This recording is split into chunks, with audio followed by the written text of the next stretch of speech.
नमस्कार, जनता मांगे जवाब में आपका स्वागत है। मैं हूं आपके साथ दीपक भदौरिया। छत्तीसगढ़ में निकाय चुनाव की तैयारी जोर शोर से शुरू हो गई है।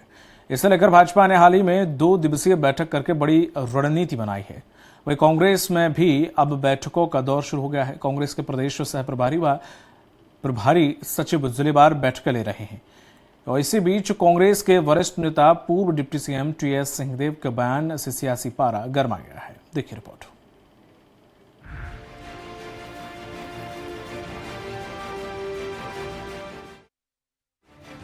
चुनाव में कांग्रेस की हार पर कांग्रेस के वरिष्ठ नेता टीएस सिंहदेव का कहना है कि कमियां तो हैं, कहीं कहीं ज्यादा कमियां हैं। इन कमियों के आकलन की जरूरत है। हमें यह जानना पड़ेगा कि हम हार क्यों रहे हैं। हम लोकसभा की भी सीट जीत सकते थे, लेकिन नहीं जीत पाए, इसलिए कमियां हैं, आकलन करना होगा। समीक्षा भी हुई है, लेकिन अब उस पर अमल करने की जरूरत है। बीजेपी में जो है वो कांग्रेस में नहीं है। कांग्रेस में एक्सरसाइज की जरूरत है। कांग्रेस लोगों की पार्टी है, लेकिन कैडर हमारे यहाँ नहीं है। कांग्रेस में भाजपा की तरह समन्वित निर्णय नहीं हो पा रहा है।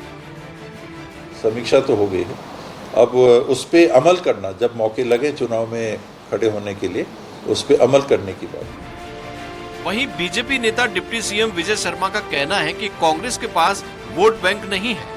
कांग्रेस वोट बैंक की राजनीति करती है, तुष्टीकरण की राजनीति करती है। कितनी भी बड़ी संख्या होती है, अनुशासन नहीं तो कुछ नहीं होगा। सबसे पुरानी राजनीतिक पार्टी है कांग्रेस। अभी उत्तर प्रदेश के उपचुनाव में एक भी सीट पर जीत नहीं पाई। महाराष्ट्र में भी इन्हें कम सीट मिली है।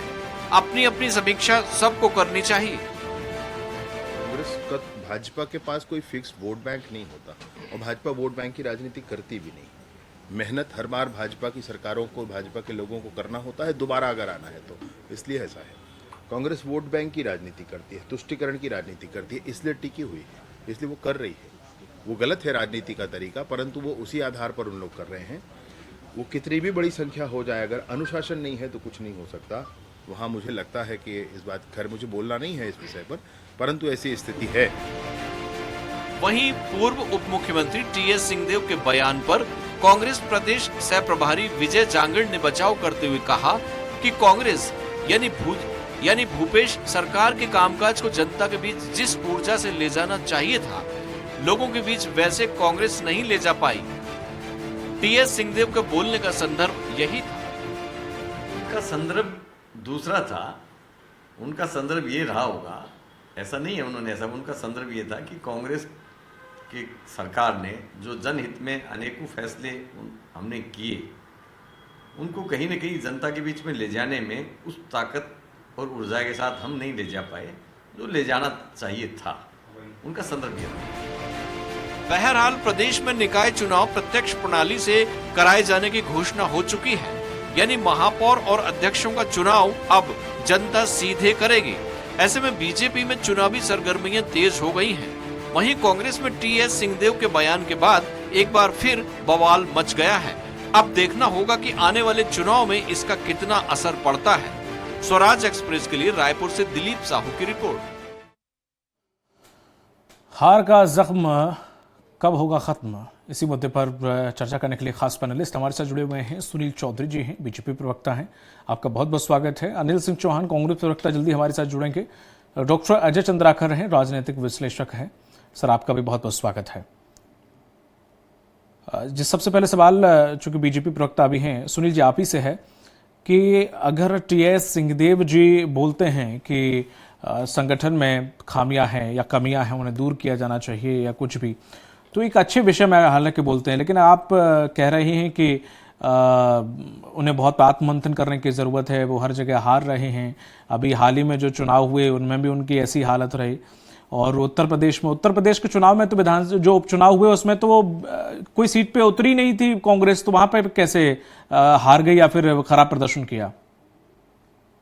गृह मंत्री जी का ये स्टेटमेंट था। जी राम राम, जय जोहार, जय छत्तीसगढ़।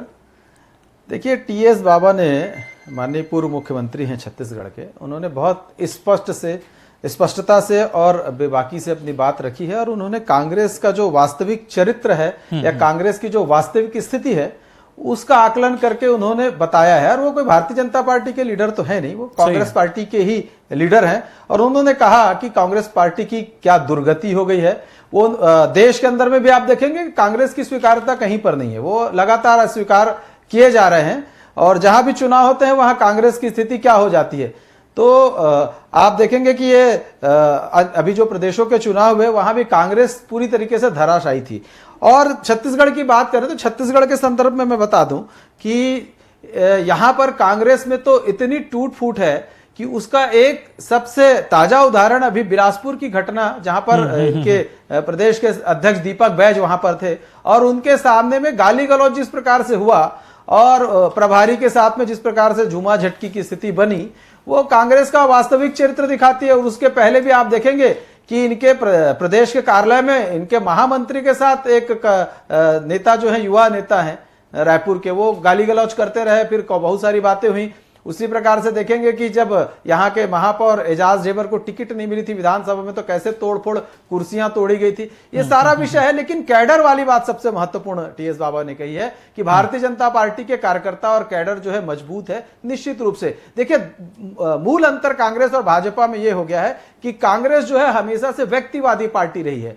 कभी वो देखेंगे कि कांग्रेस जो थी वो इंदिरा कांग्रेस हो गई थी, मतलब Indira is India, India is Indira. तो उस समय भी कांग्रेस का टूट हुआ और फिर नई इंदिरा कांग्रेस आई। आज जो कांग्रेस है वो इंदिरा कांग्रेस ही है। उसी प्रकार से देखेंगे कि भारतीय जनता पार्टी यदि हम बात करते हैं तो भारतीय जनता पार्टी जो है वो संगठन निष्ठ पार्टी है। यहां पर हर कार्यकर्ता की जिम्मेदारी संगठन के प्रति है, पार्टी के प्रति है। यहां हर व्यक्ति जो है, हर हमारा कार्यकर्ता, हर पदाधिकारी सबसे पहले अपने आप को भारतीय जनता पार्टी का कार्यकर्ता मानता है, जबकि कांग्रेस में लोग व्यक्तियों के कार्यकर्ता होते हैं। मैं आपकी बात सुनील जी, मैं आपकी बात 100% सही मानता हूं। बिना कैडर की पार्टी थी, वही पार्टी है जिसमें कुछ फेरबदल नहीं हुआ। ये वही पार्टी है जब आप बिल्कुल सिमट गए थे 2018 के चुनाव में और वो पार्टी सत्ता में आई थी, जबकि पूरे सब, चाहे मीडिया पैनलिस्ट हो चाहे राजनीतिक हो, सब ये कह रहे थे आपकी सरकार आने वाली है। तब इन्होंने अपना खाता खोला भी। लेकिन अब देखा देश में भी 60 से 70 साल राज किया है उस पार्टी ने, बाकी और राज्यों में भी है। ऐसा नहीं है कि इस बार क्या है विधानसभा और उपचुनाव चुनाव में बहुत खराब प्रदर्शन किया, ऐसा नहीं। हाँ, कुछ राज्यों में जो उम्मीद थी वो नहीं हुई। लेकिन अब ऐसा तो है नहीं कि फेरबदल कुछ किया हो। कैडर वही है, नियम वही है, उसी तरीके से उनका प्रोटोकॉल चलता है, उन्हीं के हिसाब से उनके नियम कानून चलते हैं। लेकिन ऐसा नहीं है कि वो पार्टी कैडर बेस नहीं है तो बिल्कुल मरी गुरी पार्टी है और खत्म होने की कगार पे है। नहीं, देखिए वो तो रिजल्ट से पता चल रहा है ना। आप देखिए राजनीति के अंदर में, चुनाव के अंदर में पहली तो रिजल्ट होना चाहिए, दूसरे इनके कार्यकर्ताओं की का जो व्यवहार है, कार्यकर्ता जिस प्रकार से अपने संगठन के साथ व्यवहार करते हैं उससे बात समझ में आती है। और जनता बड़ी भली बात समझ रही है। ठीक है, बहुत सालों तक इन्होंने राज किया, लेकिन आज जनता को कांग्रेस की असलियत बिल्कुल समझ में आ गई है। सबको पता है नेतृत्व विहीन कांग्रेस है, कांग्रेस में नेतृत्व का बड़ा संकट है, कांग्रेस अपनी नीति रीति को भी भूलती जा रही है। और जो कांग्रेस पहले की हुआ करती थी उससे अभी की कांग्रेस में काफी कुछ अंतर आ गया है। ये कांग्रेस में रहने वाले वरिष्ठ नेता खुद कहते हैं कि भाई अब तो हमको धक्का मार दिया जाता है, अब हमारी कोई सुनता नहीं है। तो बहुत सारा विषय है और वो सारे विषय को देख करके आप बोले। अब देखिए, उपचुनाव की बात मैं नहीं करता। रायपुर शहर में ये लोग कहते थे कि यूथ है, ये है, वो, भैया क्या हुआ? उसके बाद आप देखेंगे आम चुनाव, ठीक है 2018 में ये जीते, झूठ बोल करके जीते। इनके वादे क्या थे? शराबबंदी कर देंगे, हम बेरोजगारी भत्ता दे देंगे, रोजगार उपलब्ध करा देंगे, तो दुनिया भर का कर देंगे, भ्रष्टाचार किए गए। जैसे कि आपने कहा तब धोखे से जीत गए थे, धोखे से वो चुनाव जीत गए थे। उसके बाद जो उपचुनाव हुए उसमें प्रदर्शन आपने देखा कैसा था और आपका कैसा था। फिर उसके बाद निकाय चुनाव हुए, उसमें भी आपने देखा था कांग्रेस का प्रदर्शन कैसा था और आपका कैसा था। बिल्कुल, जनता ने भी देखा कि कैसे खरीद फरोख्त किया। अरे मैं तो खुद चुनाव में था भैया। उपचुनाव खैरागढ़ में हम लोगों ने वन विभाग की और एम्बुलेंस को पकड़ा जिसमें साड़ियां थी जो बांटने के लिए ले जाई जा रही थी, दारू भरा हुआ था। मैं खुद था सामने, लेकिन पुलिस वाले अभी भी बोलते हैं उत्तराखंड में और महाराष्ट्र में बहुत सारी गाड़ियां और बहुत सारी चीजें पकड़ी गई। सर वो फालतू की बातें हैं, हालांकि उनसे कुछ होना जाना है नहीं, उस बातों को रखने का कोई मतलब नहीं है। मैं अब कांग्रेस प्रवक्ता के पास जाऊंगा, वो हमारे साथ जुड़ गए हैं। अनिल जी, आपका बहुत बहुत स्वागत है। मैं खुद ही था खैरागढ़ में। ठीक है, मैं अभी आपके पास लौटूंगा सर, समय सबको मिलना चाहिए। कांग्रेस प्रवक्ता जुड़ गए हमारे साथ, आपका बहुत बहुत स्वागत है अनिल जी। अनिल जी, जिस तरह से देखा जाए आपकी कांग्रेस पार्टी में, बाकी राज्यों की भी बात करूं मैं, मध्य प्रदेश में भी कुछ कुछ हालात ऐसे ही हैं जो कि छत्तीसगढ़ में है। देखिए टीएस बाबा, मैं तो समझता हूं कि शायद उन जैसे नेताओं की जरूरत कांग्रेस पार्टी में है, क्योंकि बाकी आपके जो नेता हैं वो शीशा साफ करते रहते हैं, चेहरा कभी साफ नहीं करते हैं।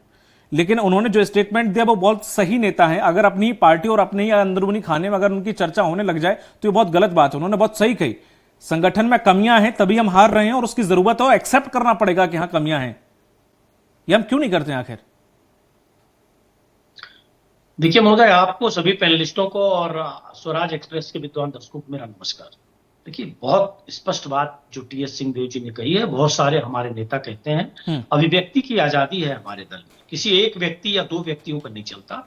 यही बड़ा कारण है कि कांग्रेस में लगातार परिवर्तन और परिवर्तनशीलता है। हम सैद्धांतिक रूप से देश की सेवा, देश की सुरक्षा, देश की आजादी से कभी और संविधान से समझौता नहीं करते, लेकिन बाकी चीजों में जहां आवश्यक हुआ हमने चिंतन किया, बदलाव किया।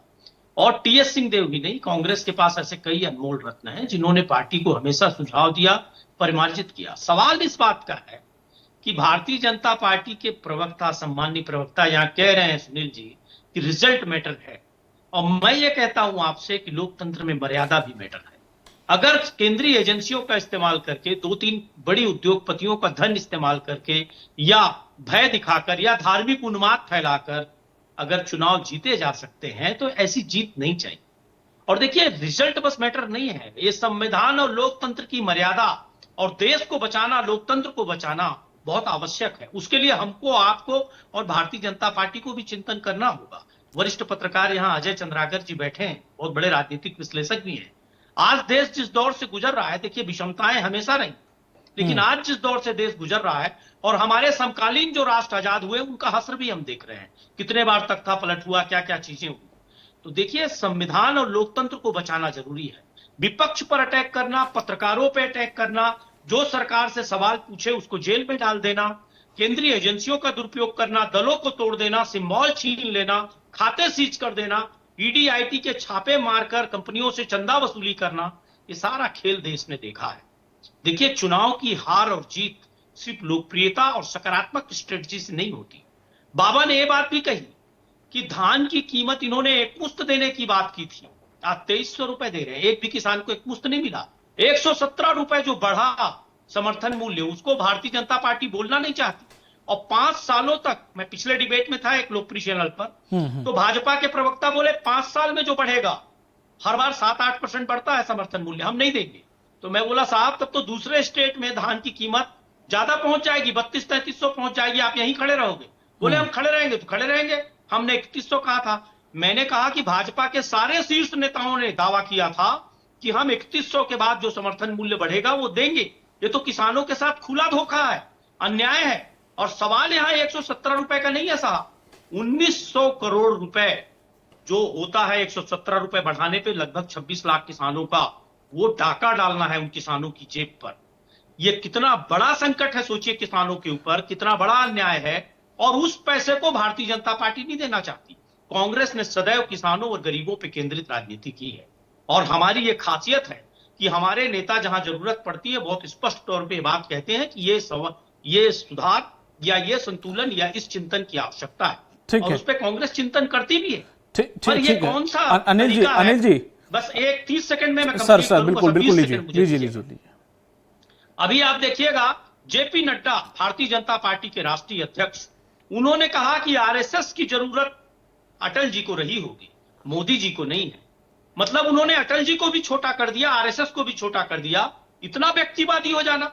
और ये कोई छोटा मोटा सांसद, विधायक या कोई ऐसा नेता नहीं बोला है, भारतीय जनता पार्टी का राष्ट्रीय अध्यक्ष कह रहा है कि मोदी जी को जरूरत नहीं है। इतना आत्ममुग्धता, इतनी व्यक्ति विशेष पर केंद्रित रह जाना। अनिल जी कहते हैं हम व्यक्ति विशेष की पार्टी नहीं। अनिल जी, पर इतना आप उन पे फोकस मत करो। वो तो जो कहा सो कहा, वो साथ में अभी चुनाव लड़े हैं उत्तर प्रदेश और महाराष्ट्र में, उसी का नतीजा है वो कहते हैं। आप उन पे ही फोकस मत रखा करो कि वो जो कह रहे हैं बस वही बात मान ली। अभी साथ में जो उसी का नतीजा है कि जब आरएसएस ने अंदरूनी काम किया तब जाके उत्तर प्रदेश में ये चीजें आई और महाराष्ट्र में कमल खिला है।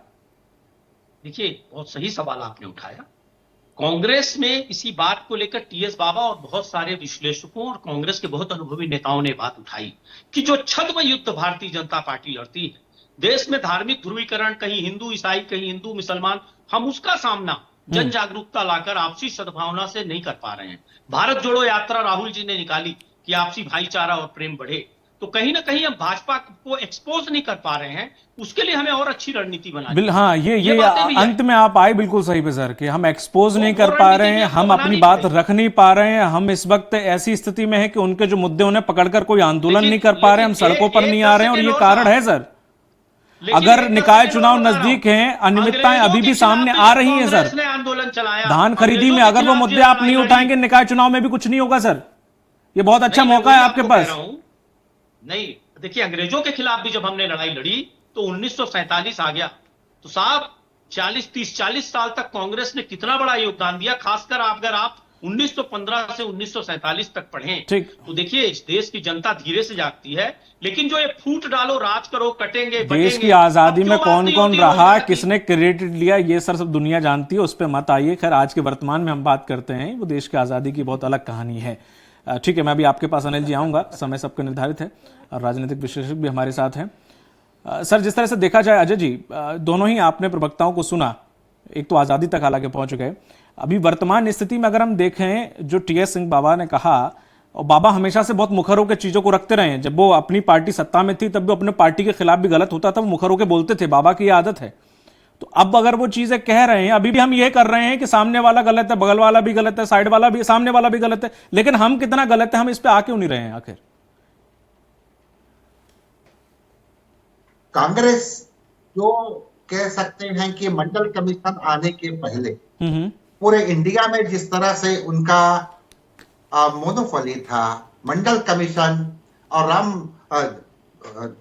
राम मंदिर का मुद्दा आया, यहां से क्या हुआ, मंडल कमीशन आने के कारण विभिन्न प्रांतों में जो क्षेत्रीय पार्टियां पनपी, उसका नुकसान कांग्रेस को हुआ। बिल्कुल सही है। उसके बाद कांग्रेस का विभाजन हुआ है, शरद पवार जी अलग हो गए, रेड्डी बंधु अलग हो गए, ममता बनर्जी जी अलग हो गई, तो ये सब कारण है।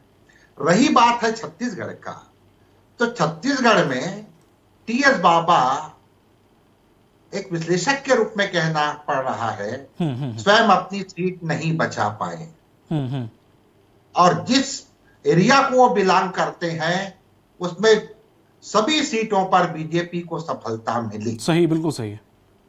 टीएस बाबा यह कह रहे हैं कि पिछले लोकसभा चुनाव में एक सीट आई, लेकिन 1996 से लेकर के बीजेपी का स्ट्राइक रेट लोकसभा के चुनाव में पहले मध्य प्रदेश में थे, उसके बाद छत्तीसगढ़ में, तो बीजेपी का स्ट्राइक रेट 86% है, पिछला लोकसभा चुनाव ही नहीं है।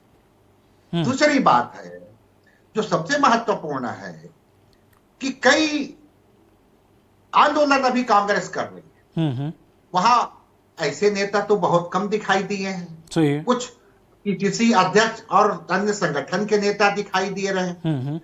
और जहां तक छत्तीसगढ़ की बात है, तो आप दीपक जी, चाहे अजीत जोगी जी के मुख्यमंत्री बनने के बाद पहला चुनाव हुआ, डॉक्टर रमन सिंह जी का तीनों कार्यकाल, भूपेश जी का कार्यकाल, और अभी जो विष्णुदेव साय जी के नेतृत्व में सरकार बनी है, भूपेश जी के ही कार्यकाल को छोड़ दीजिए, जो परसेंटेज में अंतर था, बाकी बीजेपी और कांग्रेस में तो कांटे के मुकाबला रही है। लेकिन छत्तीसगढ़ की जनता इतनी स्मार्ट है कि जिस पार्टी को चुनती है, भले 0.75%, 1% वोट का अंतर, लेकिन स्पष्ट बहुमत देती है और इस्टेब्लिश सरकार बनाती है। बिल्कुल सही है। सुनील चौधरी जी, जिस तरह से उन्होंने कहा, हाँ ठीक है, इस वक्त आप जिस रूट में चल रहे हैं, जिस तरह से चल रहा है, अभी बहुत सारी अनियमितताएं भी निकल कर आ रही हैं, विपक्ष की कमी खलती है, क्योंकि हम देख रहे हैं कि अभी कोई बड़ा प्रदर्शन देखने को नहीं मिला। अब यह सवाल बड़ा वाजिब हो गया आपसे पूछना कि विपक्ष की कमी आपको खलती है क्या?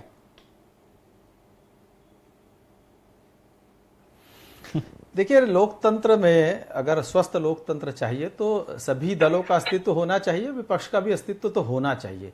विपक्ष जो है एक सजग प्रहरी के रूप में सरकार को जगाने का काम करता है, और हमने पिछले 5 साल में बताया कि विपक्ष क्या होता है, और भारतीय जनता पार्टी का जन्म ही विपक्षी पार्टी के रूप में हुआ था। हम तो विपक्ष की भूमिका बहुत भली भांति निभाते हुए आए हैं, और जब हम 2 थे तब से हम विपक्ष में हैं। जब हमारी पार्टी जनसंघ से भारतीय जनता पार्टी हुई, तब से हम विपक्ष में हैं और लगातार अपनी भूमिका को निभाए हैं। और आज आप देखेंगे कि भारतीय जनता पार्टी सरकार तक पहुंची। दूसरा, अभी कुछ प्रश्न हमारे सम्मानीय कांग्रेस के प्रवक्ता साथी अनिल भैया पूछ रहे थे, तो मैं उसके भी जवाब दे दूं। ये हमको कह रहे थे कि भैया 2 लोगों की पार्टी। अरे भैया, आपकी पार्टी तो एक ही परिवार की पार्टी है। एक परिवार जो तय कर लिया, बस एक ही परिवार से 3-3 प्रधानमंत्री आप लोग बनाते हो और उसी के नीचे चलते हो। दूसरा, ये बार बार संविधान की बात कर रहे थे। आज 6 दिसंबर है। 6 दिसंबर को बाबरी का विध्वंस हुआ।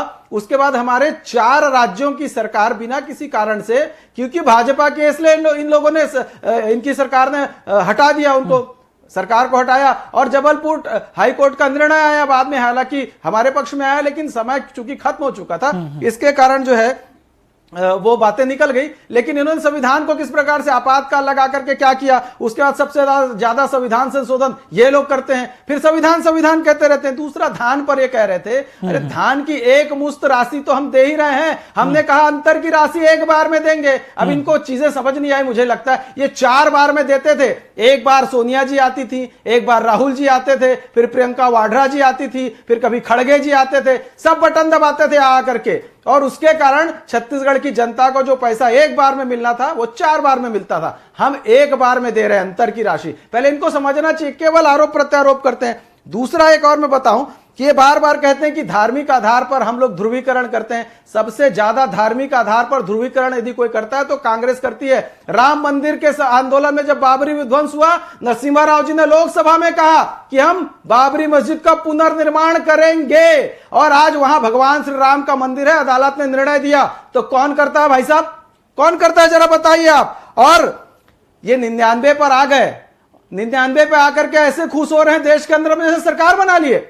और देश का जनादेश भारतीय जनता पार्टी और एनडीए को मिला है, इनको समझना चाहिए। और रही नगरीय निकाय चुनाव की बात, छत्तीसगढ़ के अंदर में छत्तीसगढ़ की जनता जो है भली भांति जानती है कि छत्तीसगढ़ का विकास जो है वो भारतीय जनता पार्टी करती है। छत्तीसगढ़ की जनता को भरोसा है। एक बार हमने 15 साल तक जनता की सेवा की है, और इस बार भी देखिएगा लंबी हमारी सरकार 3-4 टर्म चलने वाली है। इनकी तो एक बार 3.5 साल में चली गई, एक बार 5 साल में अराजकता की स्थिति निर्मित हुई, भ्रष्टाचार ऐसा किया कि जनता ने नकार दिया। अब आपने एक प्रश्न और पूछा था कि नगरीय निकाय में ये कैसे जीतते आ गए। ये लगातार सरकार का दुरुपयोग करके जीते। हम लोकतंत्र की बात करते हैं, देखिए रायपुर का महापौर कांग्रेस का भी जीत ही जाता है। हम कभी यहां पर लोकतंत्र की हत्या करने का प्रयास नहीं किए। भाई, जो स्वस्थ परंपरा है, जिसको जनता पसंद करे, नगरीय निकाय में चेहरे बहुत महत्वपूर्ण होते हैं। वहां पर जो चेहरा जनता पसंद करती है नगरीय निकाय में, उसको जनता वोट देती, जिताती है। इस पर कहीं पर किसी प्रकार का कुछ नहीं। पिछली बार एक आदमी को बनाने के लिए, अपने चहेतों को बनाने के लिए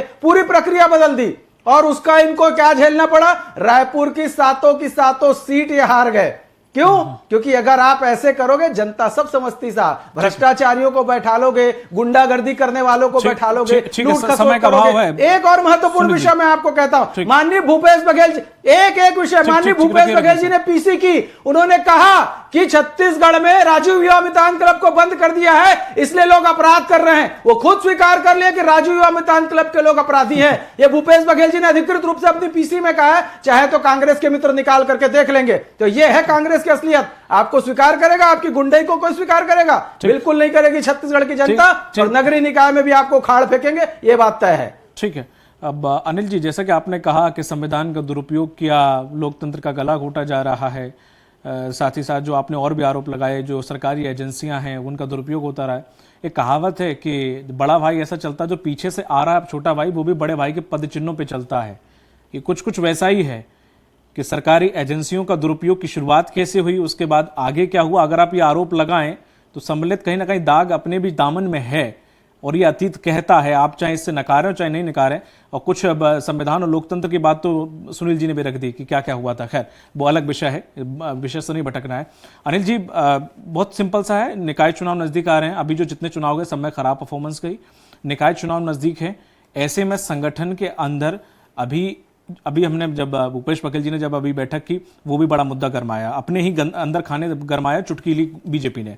अब सवाल खड़ा होता है, निकाय चुनाव में हम कितना सीरियस हैं, और निकाय चुनाव के लिए हम क्या पहल कर रहे हैं कि इसी में ही हम लगे रहेंगे एक दूसरे की टांग खींचने में? कोई टांग खींचने का काम नहीं चल रहा है। कांग्रेस मजबूती से निकाय चुनाव को लड़ेगी।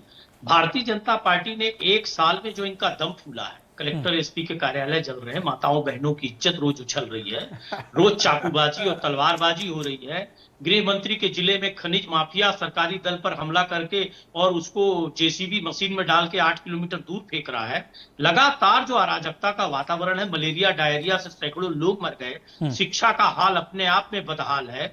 और ये जो सवाल उठा रहे थे कि राजीव युवा मितान क्लब, मैं आपको एक उदाहरण देना चाहता हूँ, वार्ड नंबर 14 बिलासपुर में मैं रहता हूँ, 90% लड़के उसमें भारतीय जनता पार्टी के हैं। ये कहते हैं कि राजीव युवा मितान क्लब कांग्रेसियों का है। मैं इनको भौतिक सत्यापन की चुनौती देता हूं, आज भी वो भाजपा के सदस्य हैं और कल भी थे। 90% लोग, 10% 5% न्यूट्रल लोग हैं और 5% कांग्रेसी है। वार्ड सही बता दिया मैं आपको। और बिलासपुर नगर निगम में जितने वार्ड हैं, लगभग भ्रमित लोग हैं भाई, अधिकतर भारतीय जनता पार्टी के युवा मितान क्लब में जुड़े हैं। तो देखिए, सरकार की योजना को दलित सिस्टम से चलाना भारतीय जनता पार्टी का स्टाइल है। हम लोगों ने ये काम नहीं किया। दूसरी बात आपने कही कि संविधान और लोकतंत्र का मर्दन हुआ। देखिए, सतयुग और द्वापर में भी कुछ कमियां रह जाती थी, मैं उसकी बात नहीं करता, लेकिन आज जो खुलेआम अंधेरगर्दी चल रही है, एक व्यक्ति के लिए नीतियां बनाई जा रही है, उसको जल जंगल जमीन दिया जा रहा है, सार्वजनिक उपक्रम बेचे जा रहे हैं, देश को कर्जे में लादा जा रहा है। 55 लाख करोड़ का कर्जा 255 लाख करोड़ पहुंच गया। ये रुपए का अवमूल्यन हो रहा है, बेरोजगारी चरम पर है। आज आप देखिए, जिन मुद्दों पे 2014 में मोदी जी आए थे, काला धन, रुपए का अवमूल्यन, रसोई गैस, पेट्रोलियम पदार्थ, कभी भाजपा इस मुद्दे पे आपको बात करते नहीं दिखेगी। सिर्फ बात करते दिखेगी हिंदू मुसलमान। समय कम है, लास्ट कमेंट चंद्राकर जी से। कौन सी पॉलिसी है लोकतंत्र में? क्यों मुद्दों पे बात नहीं होती? क्यों स्थानीय निकाय के चुनाव में भी आप देखिएगा? लेकिन अब जनता इनका सच समझने लगी है। चंद्राकर जी के चुनाव में बीजेपी से लड़ने के लिए, बीजेपी से दो हाथ करने के लिए इस वक्त कांग्रेस को किस चीज की जरूरत है? कम शब्दों में सर। बिल्कुल, देखिए 2018 में सिंहदेव जी के नेतृत्व में जो घोषणा पत्र कमेटी बनी थी उसको श्रेय दिया गया। उससे अच्छा 2023 में विजय बघेल जी के नेतृत्व में बना, उसे छत्तीसगढ़ की जनता स्वीकार कर ली। पर वोट के परसेंटेज को देखें तो बहुत कम मात्रा का अंतर है। और आज भी अगर भारत के दृष्टिकोण से देखें तो जितनी भी क्षेत्रीय पार्टियां हैं उन सबको मिला दीजिए, बीजेपी के बाद कांग्रेस का वोट 2024 के लोकसभा चुनाव में बढ़ा है। जी, तमाम जानकारी साझा करने के लिए और हमारे साथ जुड़ने के लिए आपका सुनील जी, अनिल जी और चंद्राकर जी, आप तीनों लोगों का बहुत बहुत शुक्रिया इस पर चर्चा में शामिल होने के लिए। तो जिस तरह से देखा जाए, छत्तीसगढ़ की राजनीति में उथल पुथल हमेशा ही बनी रहती है, लेकिन अब निकाय चुनाव नजदीक है तो ऐसे में कई नेताओं के बयान सामने आ रहे हैं। बाबा के बयान से कांग्रेस को सबक लेना चाहिए और आने वाले निकटतम निकाय चुनाव में एकजुट होकर ये चुनाव लड़ना चाहिए, अन्यथा वेंटिलेटर पर जो छत्तीसगढ़ में कांग्रेस है वो और हाशिए पर चली जाएगी और बीजेपी आने वाले भविष्य में चुनाव में इसी तरह हावी रहेगी। तो बेहतर है, और कांग्रेस के लिए ऑक्सीजन का काम फिलहाल संगठन ही कर सकता है। अब देखना यह होगा कि संगठन एकजुट होकर कब तक सामने आता है। मुझे दीजिए इजाजत, नमस्कार।